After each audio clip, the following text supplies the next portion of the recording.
Le Fire Strike, un blaster giga connu, n'est-ce pas? Franchement, qui ne connaît pas le Fire Strike avec son fameux viseur laser, sa tirette, hop, blaster monocoup, ses stockages de fléchettes, tout ça. Il y avait même son prédécesseur, le Nightfinder, qui était chez Streamline, qui était très connu aussi. Franchement, le Fire Strike, excellent blaster et il a une énorme patate. Et entre nous, ces trois versions sont jolies. Ça, c'est la version la plus récente, bleu et orange comme ça. Il s'agit de la précédente couleur de la gamme Elite. Parce que maintenant, c'est ça. Mais ces deux autres versions que j'ai déjà vues, elles sont également très classe. Hein. Avant celle-là, c'était celle qui est totalement orange. Et puis celle qui était bleue, mais avec du blanc. Et en tous les cas, c'était super stylé, voilà. Donc on mettait les piles ici. Et ensuite, on avait un bouton ici, hop, la petite lumière.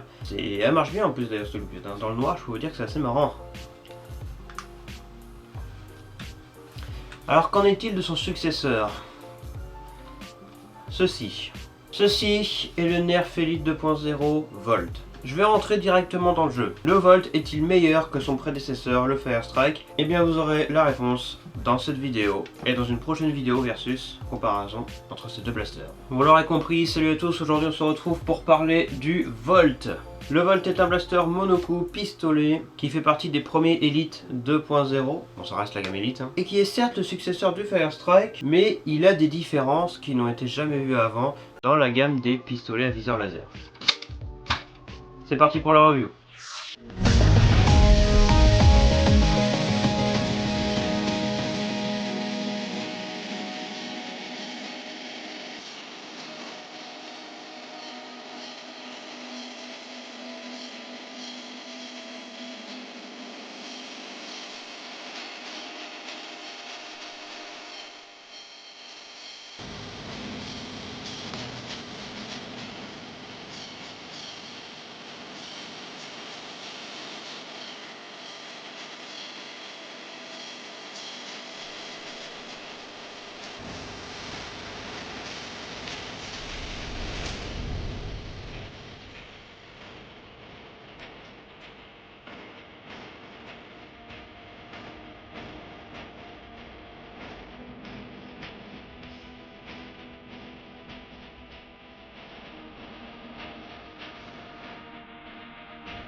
La revue de blaster commence par l'avant. Il n'y a absolument rien, aucun ensemble de personnalisation. En revanche, à l'avant, nous avons le canon pour y mettre une unique fléchette. Il s'agit du Volt SD1. SD1 qui signifie Single Dart 1 parce que ça tire qu'une seule fléchette. Et aussi ici, comme sur Fire Strike, nous avons le petit viseur point rouge qui est disponible donc sous une forme un peu différente de celle du Fire Strike. C'est-à-dire que sur le Fire Strike, vous aviez la seconde détente ici qui permettait d'allumer le viseur point rouge et vous mettiez les piles pour alimenter ce viseur point rouge dans la poignée. Ici c'est différent, vous n'avez pas de seconde détente, elle est absente. Pour allumer le petit viseur point rouge, il y a un interrupteur juste ici. Hop, vers le haut, c'est allumé. Et vers le bas, c'est éteint. Et pour mettre les piles, où est-ce qu'on les met? Et ben c'est pas dans la poignée. Là, comme vous pouvez le voir, on y stocke des fléchettes. Les piles se mettent ici, à l'avant. Comme sur le Fire Strike, il faut deux piles AAA, donc des LR3. Donc vous avez ici un trou, j'y insère, hop, le tournevis ou quoi que ce soit d'autre. Enfin, mieux vaut le prendre comme ça. Prenez votre tige ou quoi que ce soit d'autre qui rentre dans ce trou. Vous appuyez et vous tirez le rail tactique qui est ici vers l'avant. Voilà. Et donc là j'ai déclipsé la trappe et je peux l'enlever. Tiens d'ailleurs j'ai allumé le vent. Et donc une fois que c'est fait, vous avez les deux piles du coup. Les piles ne sont pas fournies bien évidemment. Donc c'est deux piles quoi tout simplement. Hop, on les met dans le bon sens et ensuite il ne reste plus qu'à remettre cette trappe. Est-ce qu'on peut appeler ça une trappe ou un rail tactique? Donc on reglisse comme ceci. Et on reclipse.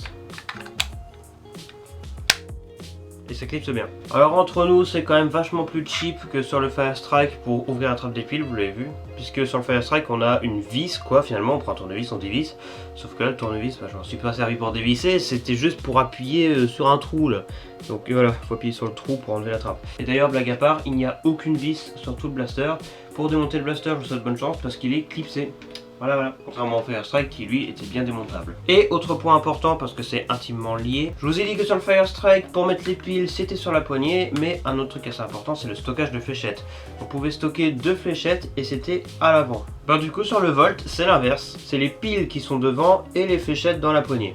Alors, encore une fois c'est pas mieux ou moins bien, c'est différent.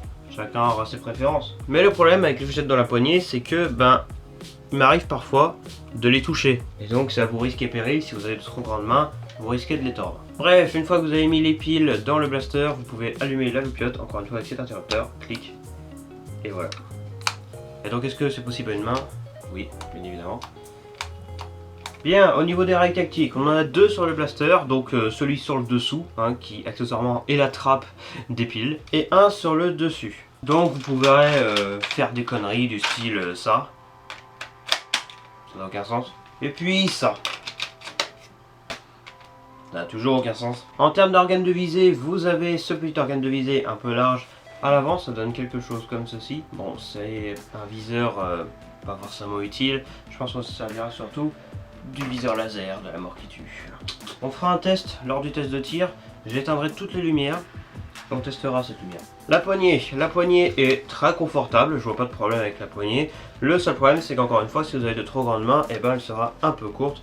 Et donc dans le cas où vous stockez des fléchettes, comme je le disais, ben, vous pouvez les toucher. Et si vous enlevez les fléchettes, ça donne quelque chose comme ça, donc c'est vrai que la poignée paraît un peu petite par rapport au reste de l'engin. Mais ça va encore, je trouve que c'est très confortable pour moi. La prise de détente est relativement normale, ce blaster ne possède pas de slam. Et donc en face de cette détente, vous avez le fameux bouton on-off de la petite loupiote à l'avant. Au niveau du style, je trouve le blaster assez classe. Alors il fait un peu grotesque à l'avant et un peu fin à l'arrière, c'est un peu bizarre, mais je trouve que ça va encore, le style est plutôt correct.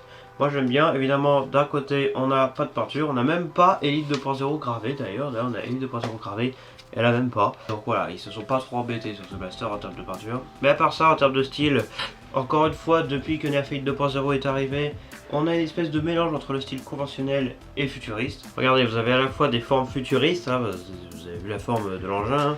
Et en même temps, vous voyez, on a des espèces de trous un peu partout, des effets de plaques, des effets de vis, un peu en tous les sens, je vous laisse bien regarder, comme ça vous verrez par vous-même. Des effets de métal, des effets de plaques, des effets de tout ce que vous voulez. Donc franchement, c'est quand même pas mal, moi j'aime bien le style. Et on a le nouveau bleu de la gamme Elite, donc le bleu sarcelle, qui s'accompagne du orange ici, ainsi que du gris et du noir par-ci et par-là. Pour info, le blaster est fourni avec 6 fléchettes Elite standard, donc 3 bleus comme ça et 3 oranges. Et d'ailleurs vous remarquez que ces fléchettes sont dans la poignée depuis le début, et elles étaient neuves. Je vais regarder un peu les traces que ça a laissé. Là. Le blaster a laissé des traces sur les fléchettes. Alors je pense que, ah ouais, dans le trou, en fait, dans le trou c'est un peu serré à un certain moment, précisément à cet endroit là du coup. Donc c'est vraiment pas le meilleur endroit pour stocker vos fléchettes si vous voulez qu'elles durent longtemps. Voilà, c'est tout pour la review du blaster. Maintenant, le test de tir. Fléchette Elite standard.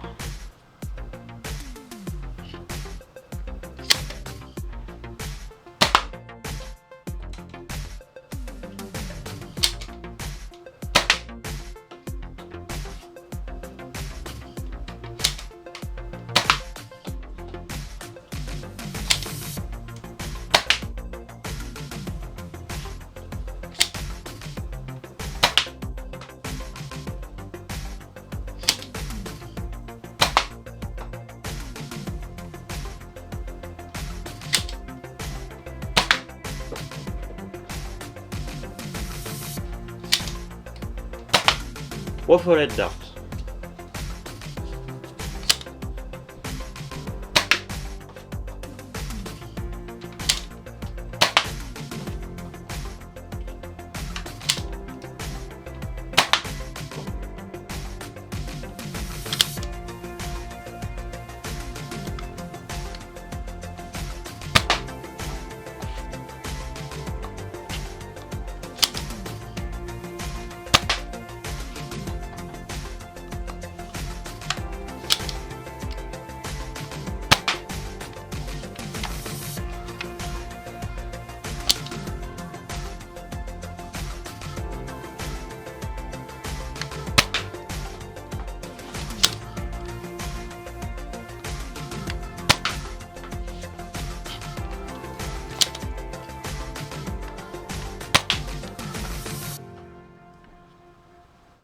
Analyse de tir, comment ça s'est passé? Eh ben c'est très bien passé, hein. Alors je tiens juste à placer un truc pour ceux qui vont me dire ouais tu parles tout le temps du Fire Strike depuis le début de la vidéo. Écoutez, là on est dans les premiers Elite 2.0, hein, c'est comme ça qu'on les appelle. Donc forcément quand c'est un successeur direct d'un blaster et que je possède ce blaster, ou pas hein, d'ailleurs. J'en profite pour comparer. Bref, de toute façon vous aurez plus d'informations dans une future vidéo. Volt contre Firestrike. Bref, passons à l'analyse de tir du Volt.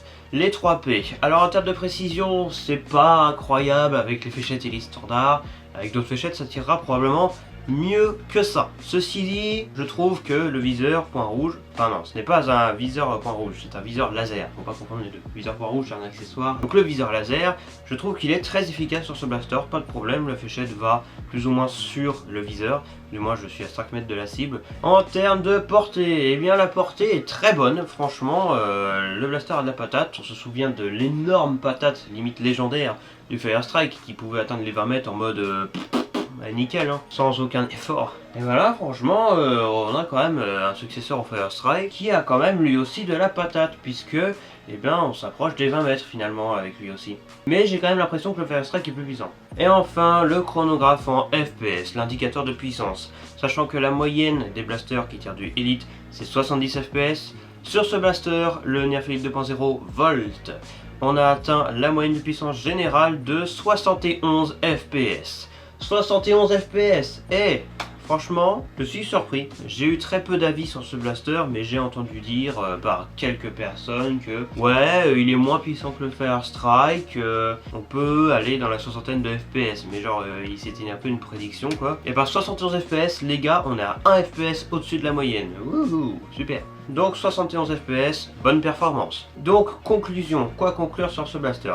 Eh bien clairement je suis satisfait de ce blaster, franchement j'ai été surpris sur quelques points, je m'attendais pas à ce que j'ai vu, je m'attendais à une puissance plus faible que ça, et non finalement je suis très satisfait de la puissance, surtout pour un blaster monocoup, 71 FPS, c'est très bien. Donc c'est le successeur du Firestrike, après bon je dis ça mais j'aime pas trop le terme successeur, parce que chaque blaster est unique, hein, c'est un peu comme les êtres humains, attention. Donc ça veut pas dire que le Firestrike et même le Nightfinder sont morts, puisqu'ils sont tout à fait utilisés aujourd'hui, hein, là-dessus il n'y a aucun problème. Donc voilà, le terme successeur n'est pas très utile, on va dire.